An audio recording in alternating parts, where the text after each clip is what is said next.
in touch to tell us about their efforts, many with stories about how the repeal of Obamacare would affect them and their families personally. Photograph, Kathleen of Illinois. I brought with me a photo of my daughter in the hospital at the age of 3 after her open-heart surgery.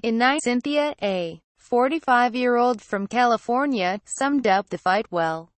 This isn't about ideology, religion, class, warfare for the resistance, but more battles to come. After thousands of people across the country called, emailed and generally harangued their senators over the Republican health care bill this week, Mitch McConnell was forced to postpone a vote on the legislation, which would strip 22 million people of health care coverage over the next 10 years.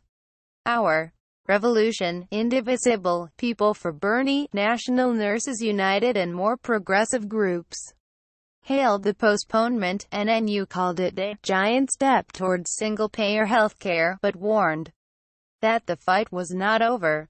It is a huge, huge victory, said Ezra Levin, Indivisible's executive director, but it's not a final victory.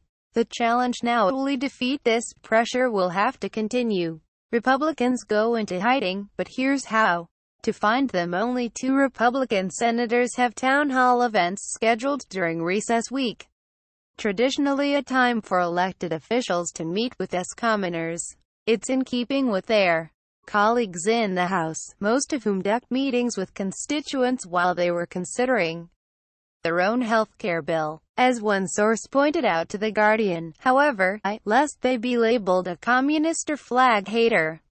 So if you want a word with your senator, your state's Independence Day celebrations might be a good place to look. There could be fireworks.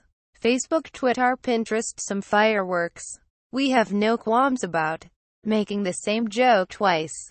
Photograph, Stephanie Keith. Getty Images. In other news, Nina Turner has been elected president of Our Revolution, the progressive organization formed in the wake of Bernie Sanders' campaign. Turner was one of Sanders' most prominent surrogates during the 2016 primaries.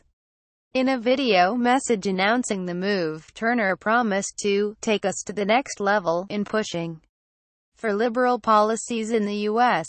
Watch it here. What we're reading, it's not just Republicans who are split over health care, according to NBC News.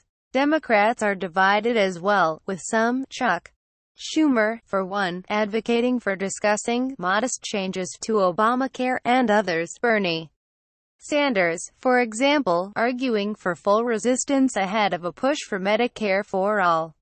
Now's the time to push for single-payer health care.